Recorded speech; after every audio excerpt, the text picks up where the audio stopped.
Welcome to the Supervision as Consultation, a continuing dialogue for peer-informed practice session of the National Association of Peer Supporters Conference. We're so glad you can be here. My name is Emily Ferris and my pronouns are she and her. For those who may be listening to the session, I am a mid-30s woman with mid-length brown hair and I wear glasses. We have closed captions during this event.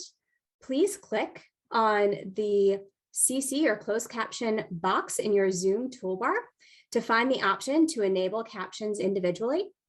We request that during the session, attendees utilize the chat box to network, comment on the session, and interact.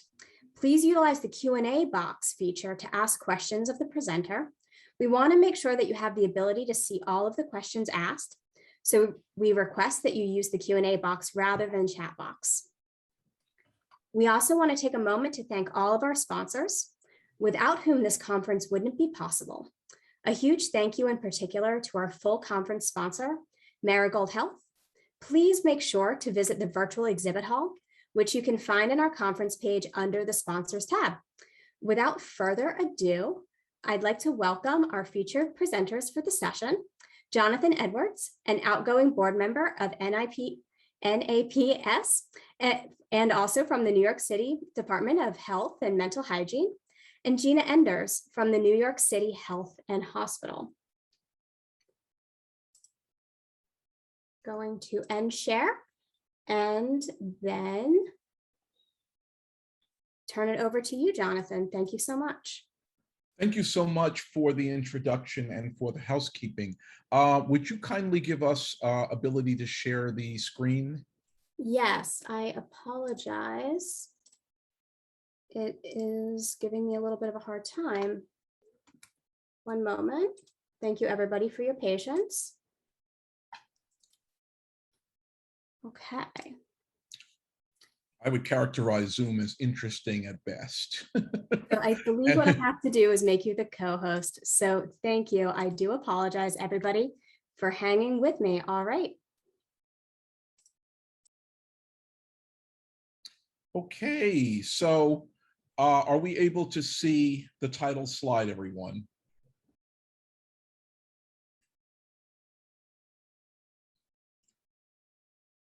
Emily, are you able to see the title slide? I am, yes. Great.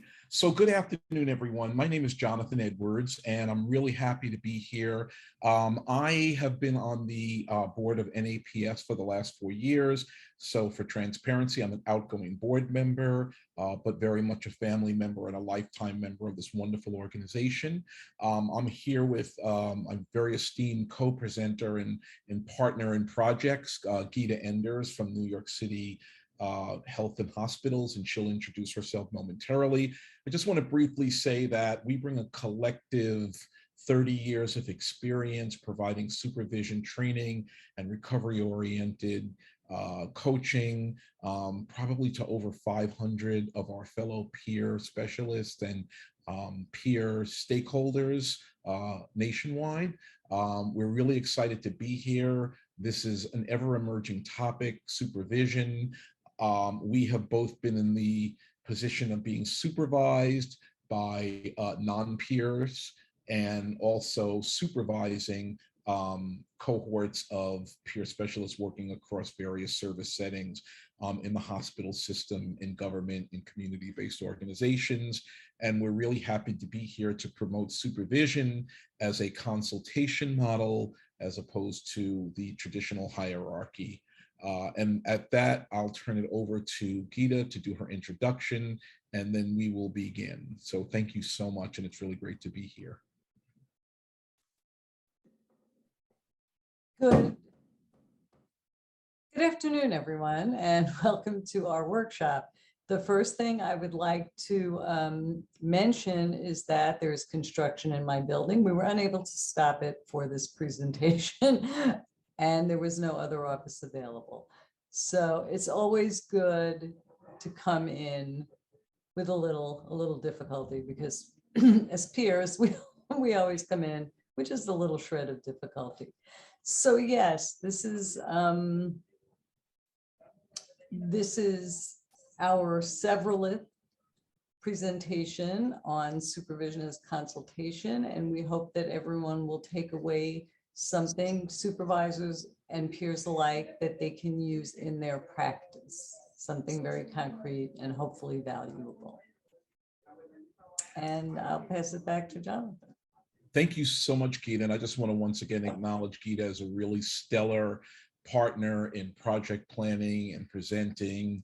And she really went to the wall to bring this slide deck together at the last minute. So I just want to acknowledge her. And I just want to say that we also built in opportunities for interaction and participation. However, I'm afraid that we may not be able to ask for volunteers to do reading. I don't know if we have that capability, but if we do, it will just be a surprise. So the first thing we'd like to do is for you to tell us in the chat, because I think you can all do that, if you're a supervisor, a peer support worker, we have the term service recipient, but I just realized we didn't use that term. So obviously we copied and pasted this from somewhere because we would say participant, family member, a non-peer service provider, or someone who identifies as another stakeholder. So if we can just have people type into the chat, we would really appreciate that. We want to get a sense of who's in the room. And I'm going to take a quick glance at the chat. And so, oh, okay, Laura. Hi, Laura. Laura, I knew you for a while on the board. I think you're in Baton Rouge.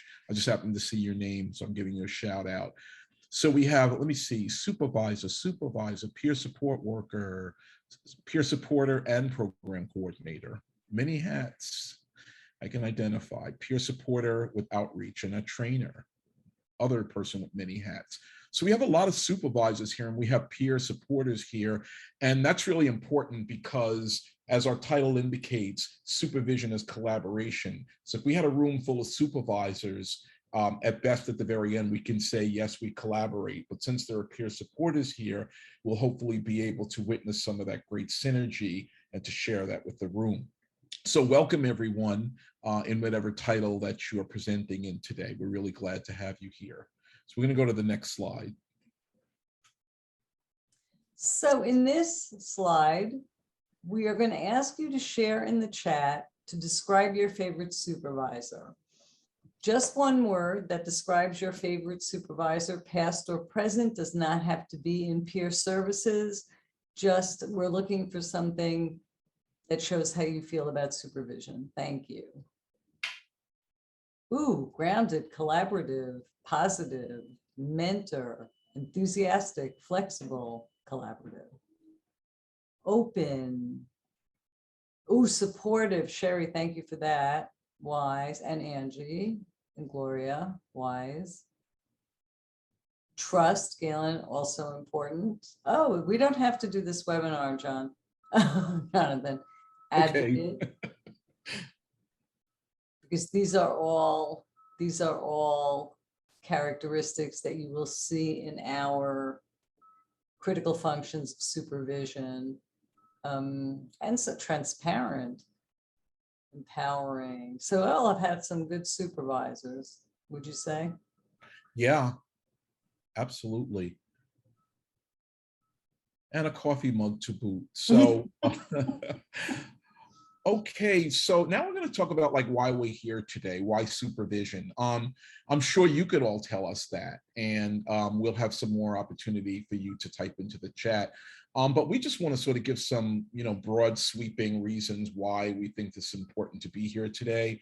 And so in full transparency, we've had this slide in our presentations for a long time because supervision is an ever emerging it's ever emerging in the peer workforce in the United States and internationally. And a very recent study, well, it's 2006, estimated the number of certified peer specialists nationally to be greater than 25,000. So if it was greater than 25,000 in 2016, and these are only certified peer specialists, you could just imagine the breadth and depth of this major workforce throughout the United States and internationally. And so with that, there's been an uptake in organizational interest and buy-in of peer support staff, both in mental health and in substance use or substance misuse programs.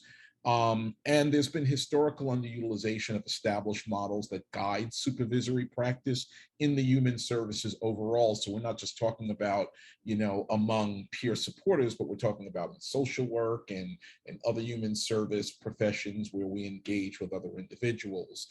Supervision and documenting are not two of the fan faves. So we're really here today to talk about how to make this more of a collaboration and less of a task for that person who's in the supervisor role, feeling like, okay, now it's time to give all this hard, critical feedback to the people who are doing the work. So, Gita, turning it over Yes. to you. Here is what we hope to achieve, or we will achieve by the end of this workshop. Everyone will be able to define the 5 critical functions of supervision. In the activity, we will operationalize at least one supervisory function, and we'll ask for your recommendations on specific practices to address different supervisory situations. So we hope to think about supervision in a new framework. So this is not a construction site. Supervision is not counting, micromanaging the number of clients seen during the day, the number of forms completed during the day, the number of cases filed, and the number of trips you made to the water cooler or amount of time you spent sitting at your desk looking at Facebook. We're throwing that model out. Am I continuing? Yes.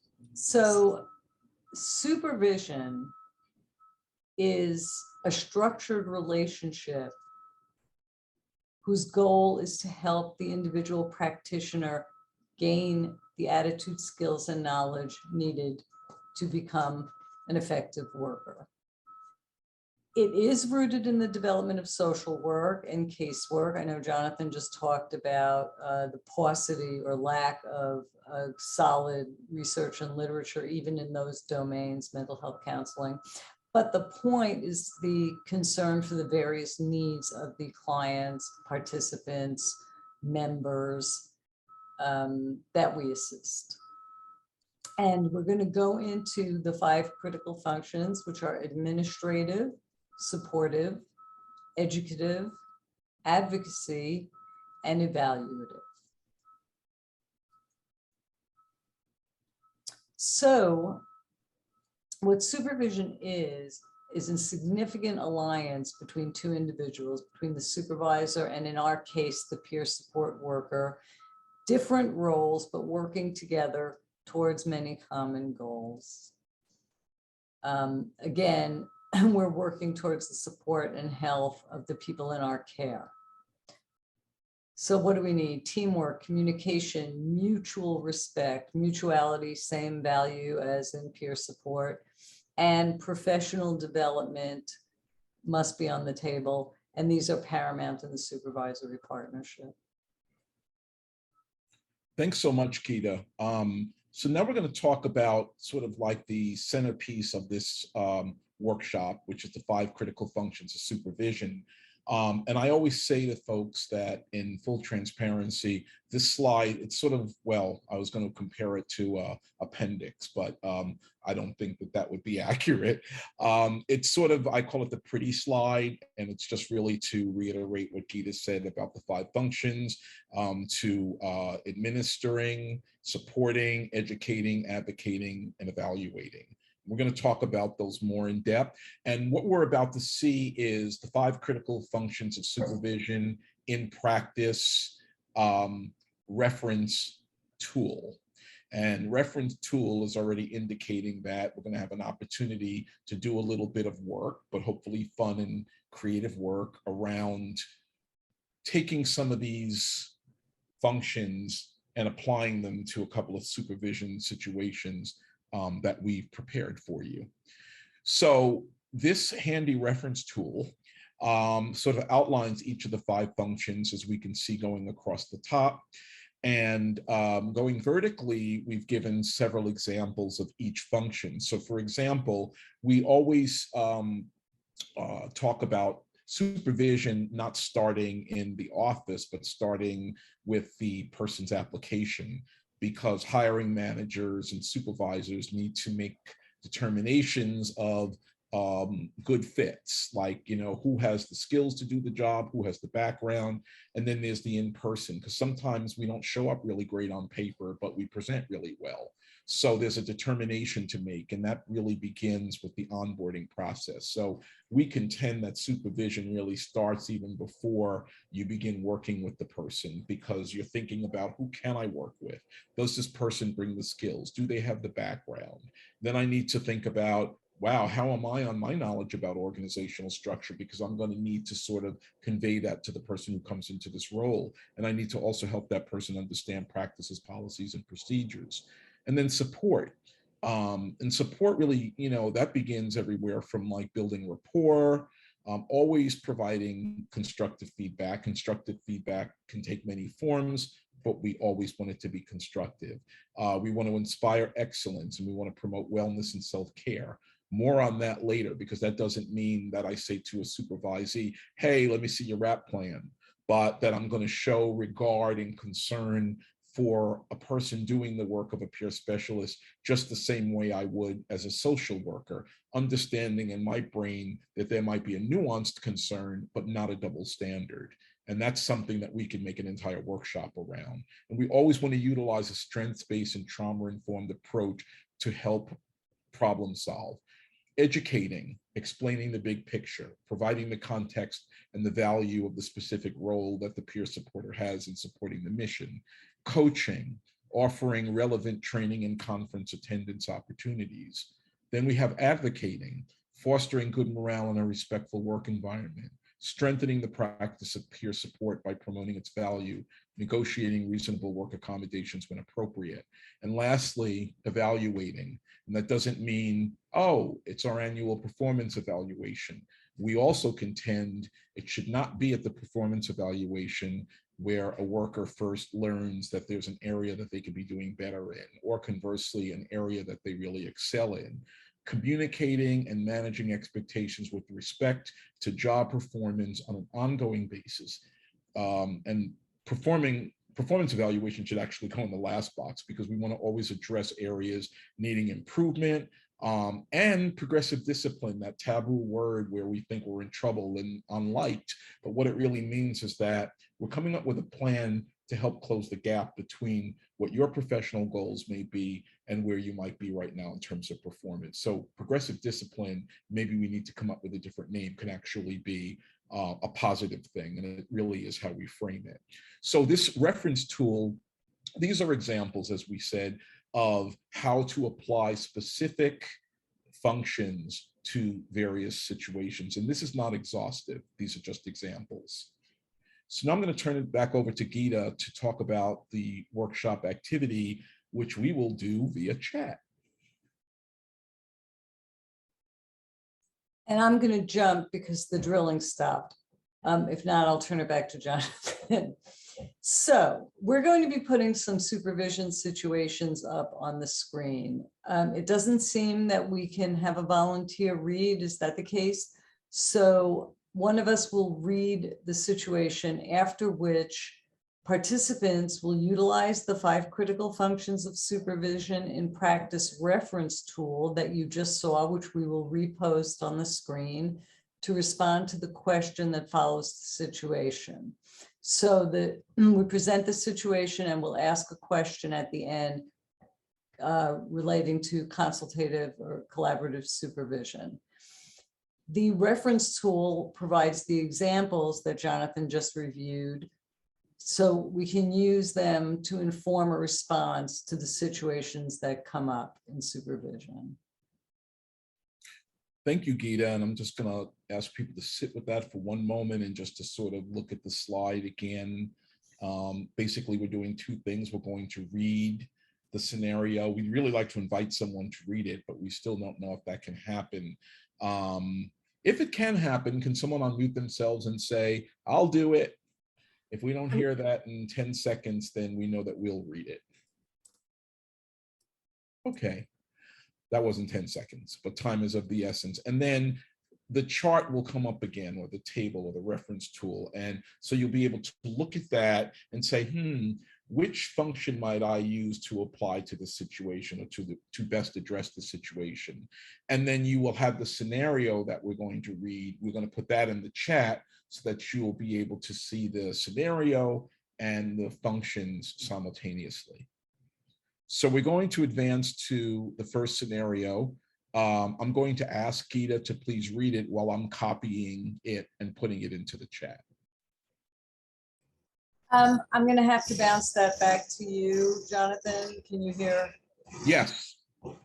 Oh, okay. Yeah, the drilling started again. So, and I just realized that I don't think that I can put it in the chat. And Gita, you can do that because I can't copy it from the screen in the mode that I'm in now. So Gita, if you can copy the scenario and put it into the chat, that would be great.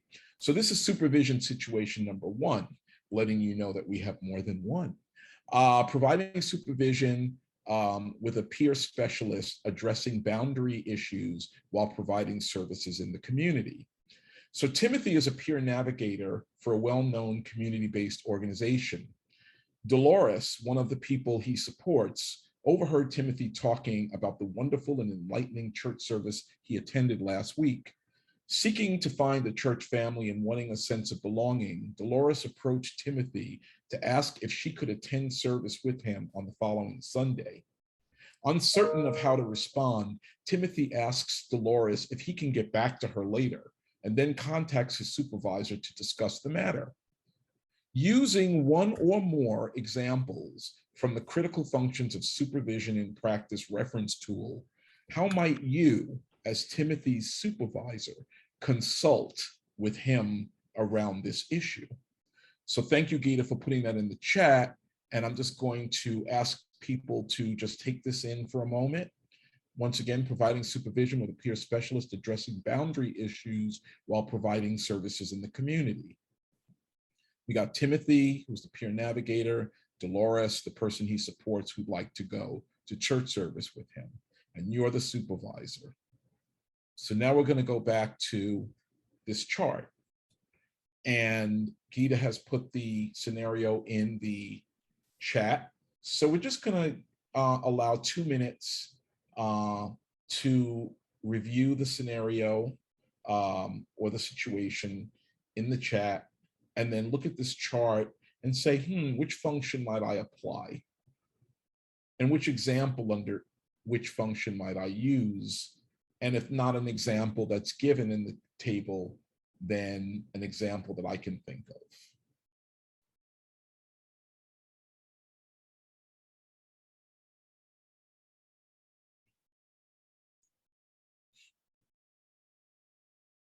And I just want to add that there's no wrong door here. Feel free to be as creative as comes to mind. I want to give a shout out to my colleague, Sherry Bragg. So glad that you came and you let us know that we don't have the option to unmute, but it's really great to see your name because I know I can't see your face. But good to know that you're here.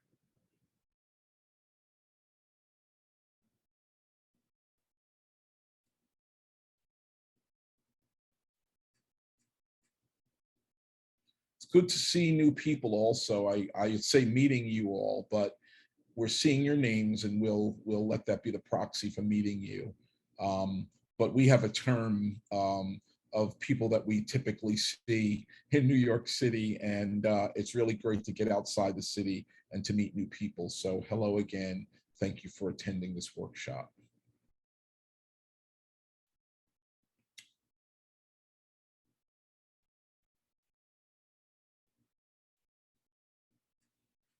Okay, so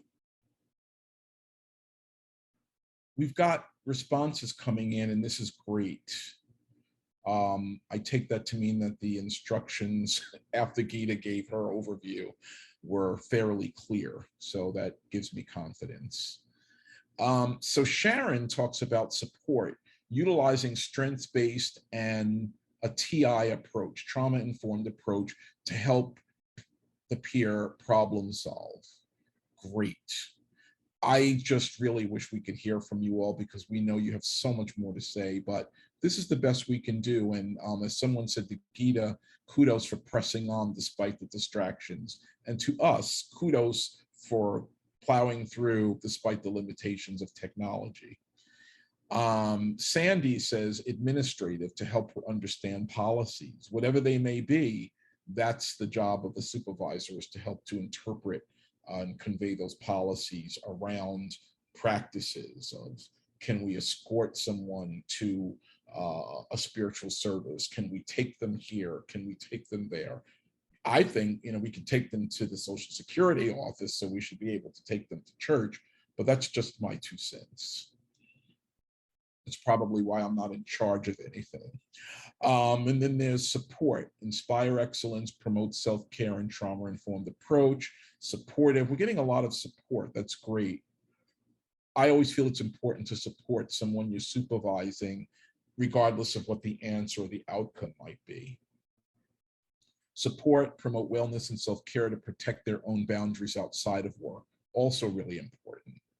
And that might be how we frame it. Sure, yes, you're welcome to come to the service with me to see if this is a place that you're interested in worshiping in. And, as regular practice, it's good to form, individual networks. But I'm happy to sort of bridge you to this resource. Support, acknowledge their willingness to consult. Yes, educate, discuss recovery values and potential effects. Administrative, what policies and rules apply? Is there a code of ethics? And N.A.P.S to everyone. I'm thinking N.A.P.S. Okay, so N.A.P.S might be the moderator here. Slides will not be available on the website. However, the recording will be posted if you would like to revisit. Okay. Hello, Shannon, you agree? I agree with take IF if the peer feels it won't overstep their personal boundaries. Bob, support first, then look for opportunities to learn. Excellent. That reminds me of my colleague Gita. She has a saying called a praise sandwich. When someone comes in, you start by addressing a positive and then maybe looking at the situation that's a little bit gnarly, you polish, and then you end with a praise. So it reminds me of that. Carol Cruz would like to offer support and advocate for them to find resources that could better fit their needs, but set boundaries. And we'll take one last one before I turn it back over to Gita, providing the drilling has stopped. John says, would like to utilize education, coach staff on methods for engaging and educating participants. I would encourage Timothy to recognize while Dolores is welcome to attend his church, it is not a function of his role to offer that attendance support outside of his work role.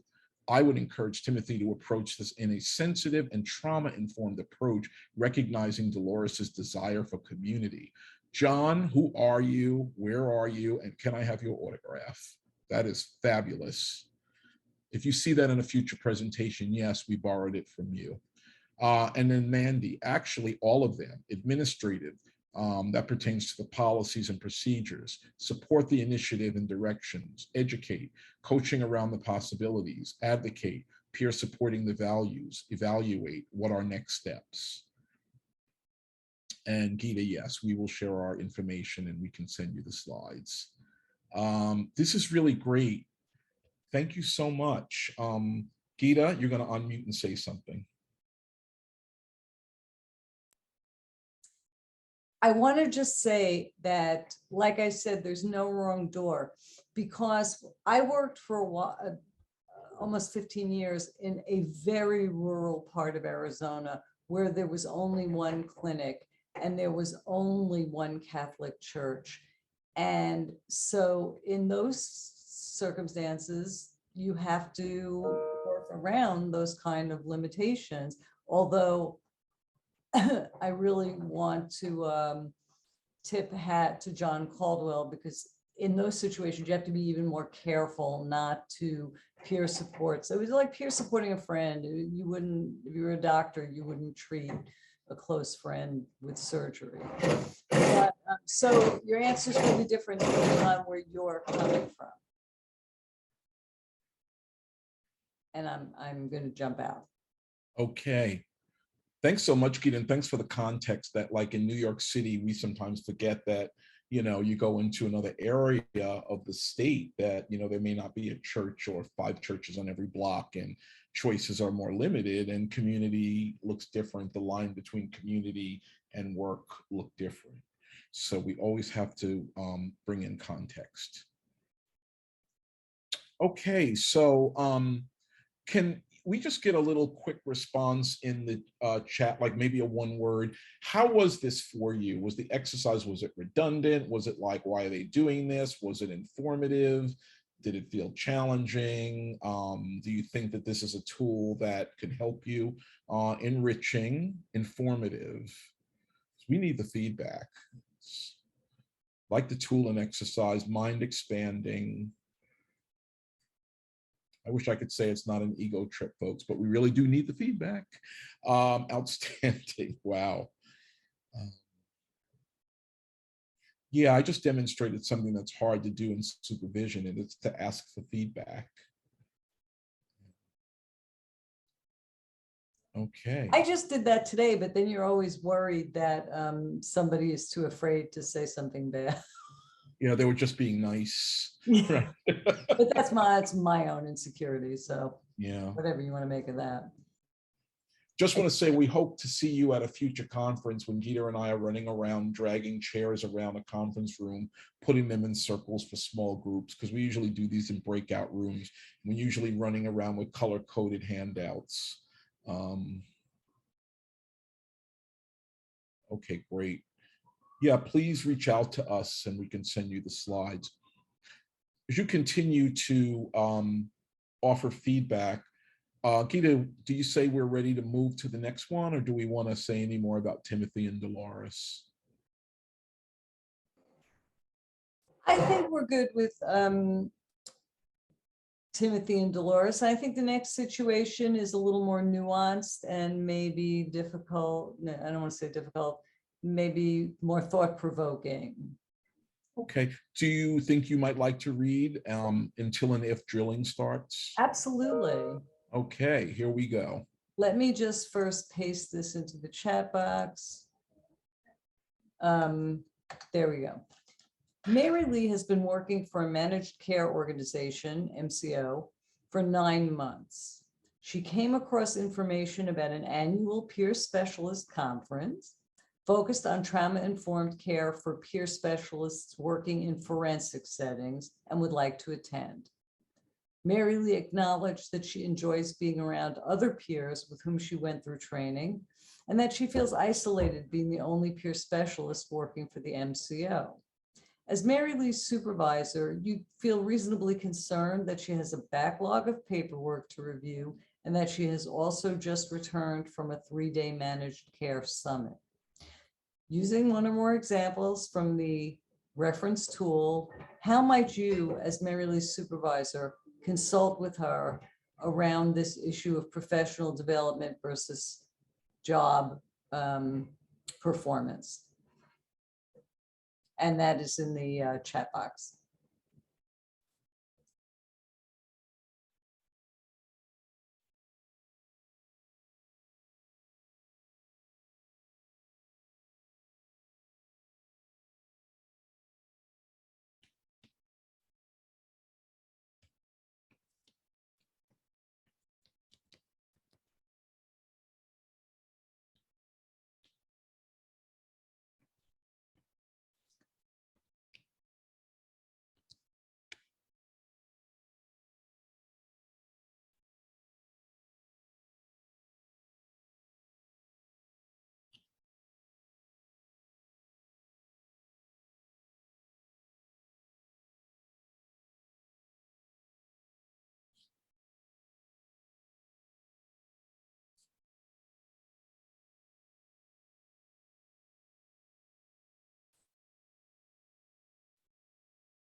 That's very funny, Ryan. Yes, everything is online.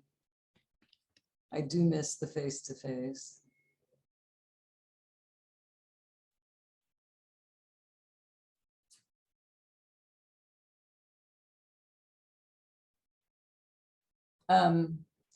Strengths-based response, always strengths-based. And we're going to add that to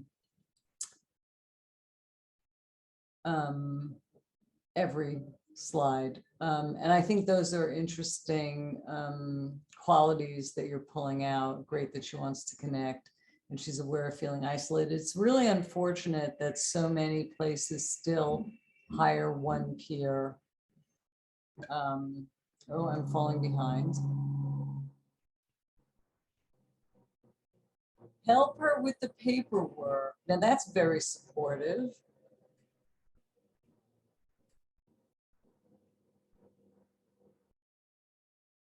Peter, can I share a quick antidote? Please do, because I'm trying to read these with a lot of attention. So it would be helpful to have some back and forth. Yeah, and I want to correct myself. I'm not sharing a cure. I'm sharing an anecdote besides an antidote. In 2 jobs ago, when I was not in what we call a peer identified position, I was a program consultant, which I still am in my day job, my 9 to 5. I was behind in some minutia, and I wanted to attend something. I think it was the coalition, and I asked my supervisor at the time, could I take the day and go? She sent me an email and she said, you have notes, a report, this and that. She said, knock that out and I have no problem with you going. And I thought it was such an adult answer, or it might have been something more empowering, like,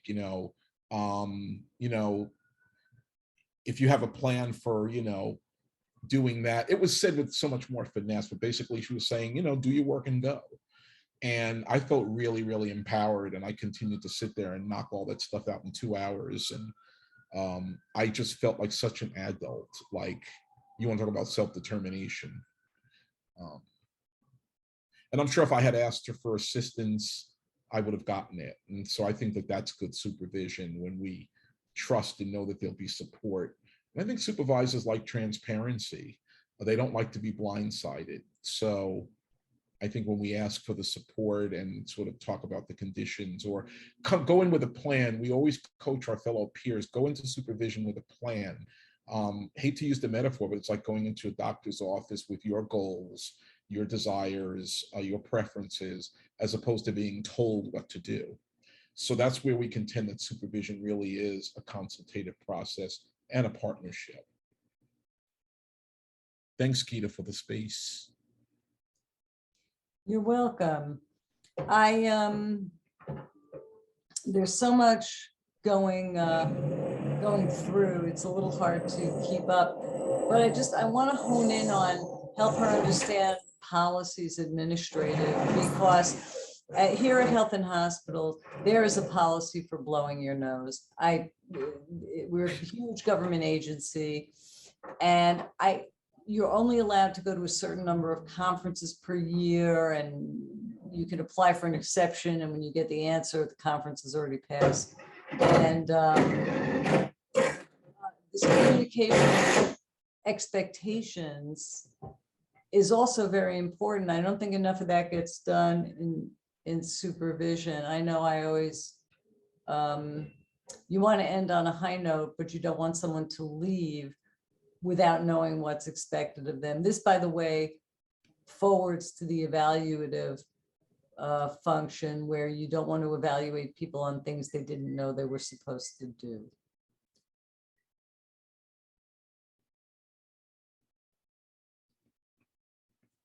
And we have that again, emphasizing future opportunities. And connect with peer-based organizations. That, when here in New York, I will say we are blessed with a plethora of opportunities for peer support, for peers, for all kinds of peers, peers of different culturally diverse identities, peers that meet in person in open air spaces, peer coalitions, peer clubhouses.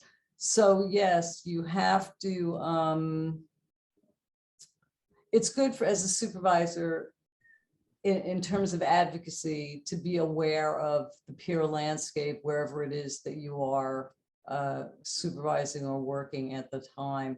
And, you know, I just realized we don't have a scenario about something Jonathan used to do, which is, what do you do when you're supervising 28 peers by yourself? So next workshop. And thank you for the kudos, Jonathan. And thank everyone for the comments in the chat box. I Let me forgot check. about the 28 peers. Wow. Yeah. Gita reminded me, I supervised, it was nearly 30 peer specialists in 5 different service settings in a hospital. And I said, I'm going to go there for a year and get some good experience and learn more about peer support and how to be a change agent in a traditionally medical monocle environment. And I stayed there for 4 years. And there was a time when I didn't believe I can work a full day. And I think didn't I start working on something during that time? I think I was in school too. Yeah, so it's weird the things that we can do with peer support and hope and belief in ourselves. We never want to lose sight of that, our origins. And I just, before we go to the next scenario, I just want to again, thanks Sandy, I never felt so loved. But I want to note, Gail, and I hope I'm pronouncing that right, with self-care. I have whole group supervisions on self-care, and people get tired of hearing about it from me, but you really, you know, as someone with a shared lived experience of a mental health diagnosis, I know I have to, for example, get to sleep on time, even if it's the weekend. I mean, occasionally you make an exception. You go out to a movie, if we can ever do that again. But I feel I need to, especially with the backdrop of the pandemic upsetting everyone tremendously, at the same time as trying to be peer support to other people. It's really valuable if the supervisor can remind about and support around self-care. It's part of the job for the peer and for the supervisor. How are we doing on time? Let's see. We are at we're at 2:44. You know, we never have time for 3 scenarios. I keep calling them scenarios, but we never have time to do 3, much less 2. We usually get weighed down with a lot of distractions and non-working tech. So I just want to give a shout out to N.A.P.S for a really great technology platform, and just all of you for being so engaged. So Keita, I don't know, it's a judgment call, because we have we can actually go to that last activity that I think can be really, really rich. Even though I'm enjoying doing this and utilizing the tool, we can also go to that last exercise. So I'll kind of pitch to you to make the judgment call.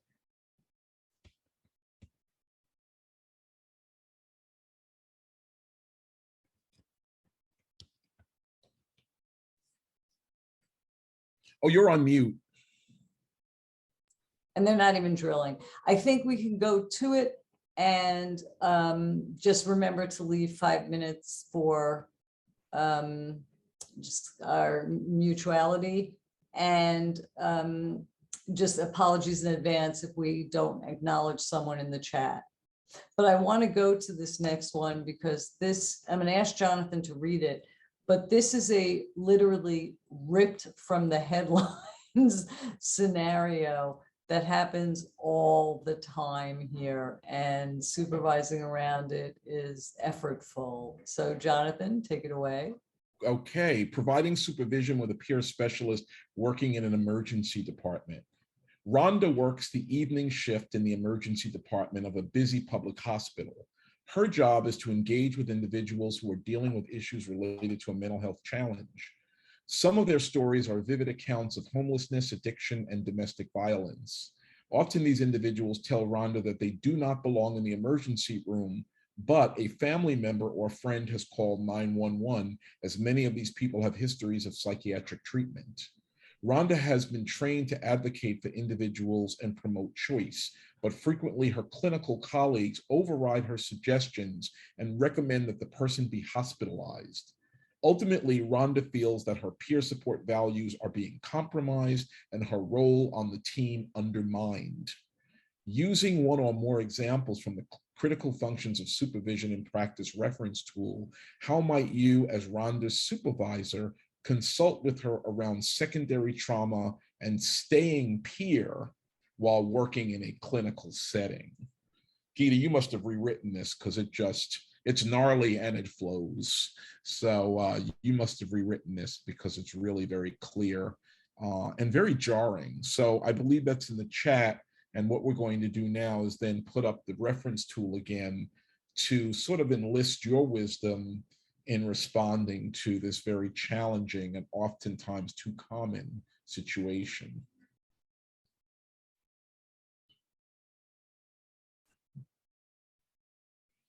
Oh, that's tough. Thanks, Bob. It really is. That sounds like every day, Brianna says. Galen, thank you. Chandra, a great RSPS, recovery support peer specialist and coworker.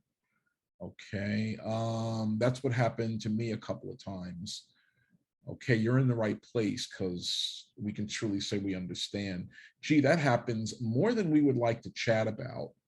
Sounds like we need a mutual support group right here on this line. Advocate for her, absolutely.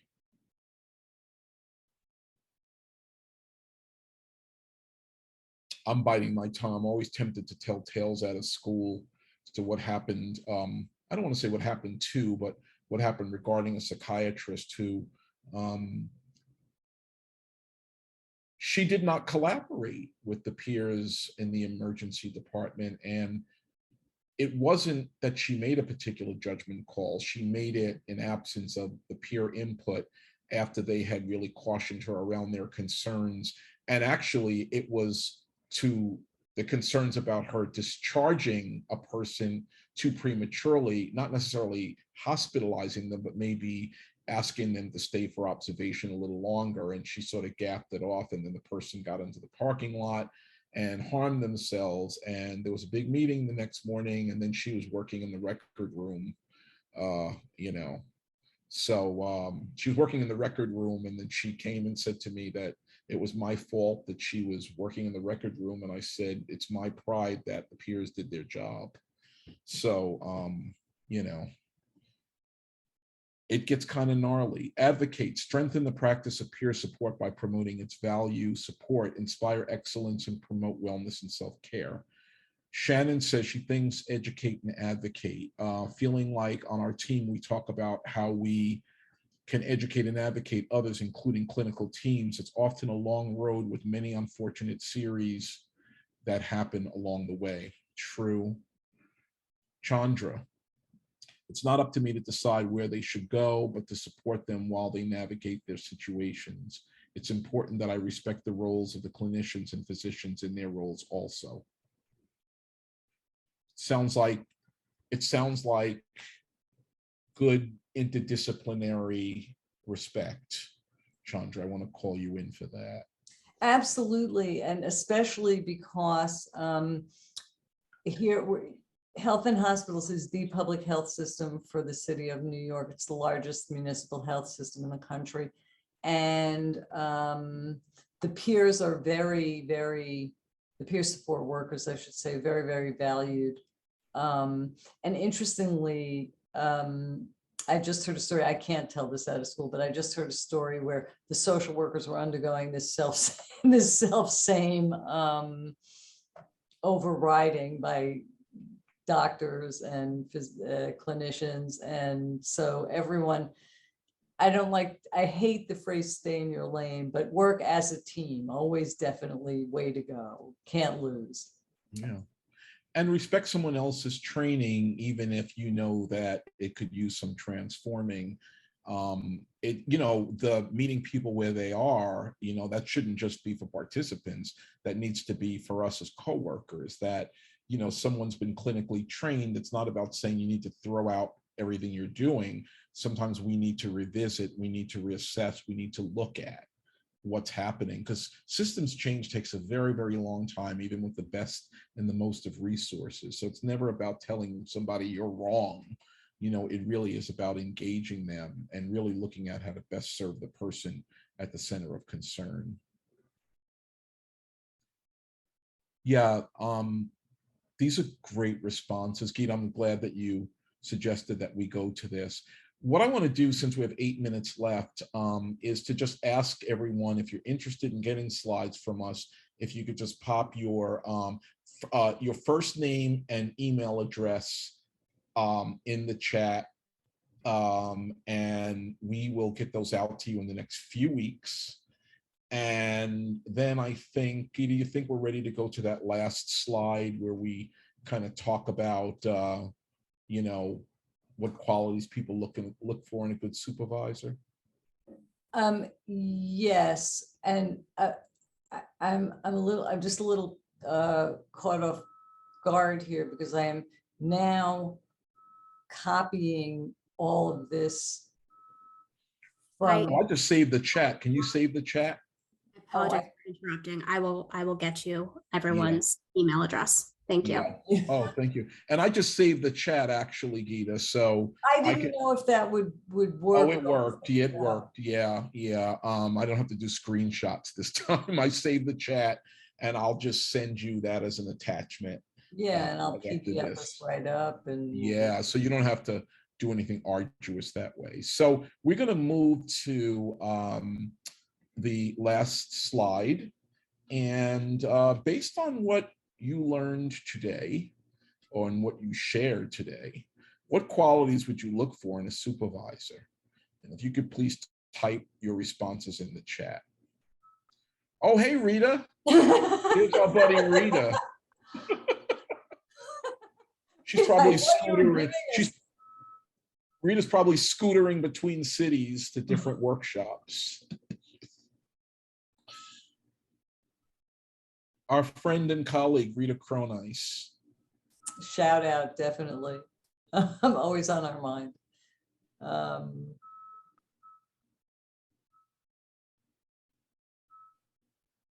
Just an acknowledgement of Rita. Rita is an instructional designer and sort of at the helm of the Academy for Peer Services, which was the training arm for New York State Peer Specialist Certification.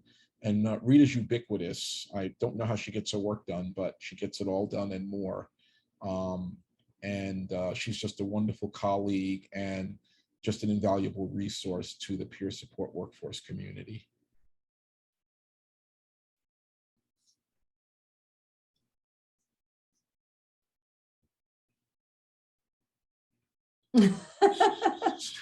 I see. Big shout out there for intentional peer support. Experience, communication, flexibility, one of my personal favorites. Rita, you're saying, oh, shucks, you should have typed, I'll give you the $5 next time I see you. So, fairness, support, ability to lift others up without feeling threatened, empathy, life-work balance, and flexibility. Supportive, good listening, empathic, open-minded.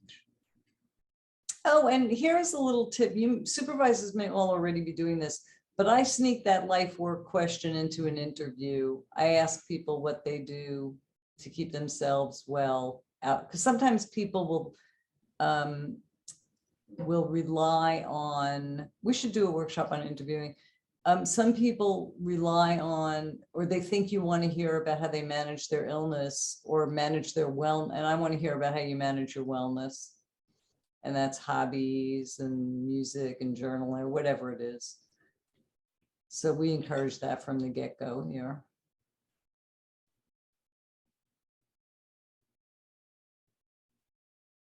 So yes, please make sure that we have your email address, and we will cull through this chat and pull out those addresses. And I think Emily told us she'd provide them for us because you all registered. Okay. And I apologize, there is a question in the Q&A Oh, from Sherry Okay. Bragg. Oh. Apologize if I missed this. Wondering about your thoughts for incorporating co-supervision, co-reflection as a part of supervision. Well, I'll just to say the quick answer is absolutely. And I think that that warrants a longer conversation. I think there's a lot of tools, both trauma informed and peer oriented, that should be incorporated into supervision. I think people really struggle with how to do that. And I just think that this can be the continuing dialogue. Isn't our title the continuing? Oh, it's an emerging dialogue in peer informed practice, but it should really be a continuing dialogue in peer informed practice. Right, Gita? yeah, and it's going to continue. And, you know, anyone who hasn't seen the N.A.P.S, of course, great time to draw blank, practice guidelines. Oh, wow. We didn't even mention those. Shame on me. If you haven't submitted your email address, you can do that. Someone just asked the question. Gita, I don't want to throw the opportunity. This will be the first time that we're ever ending a workshop on time.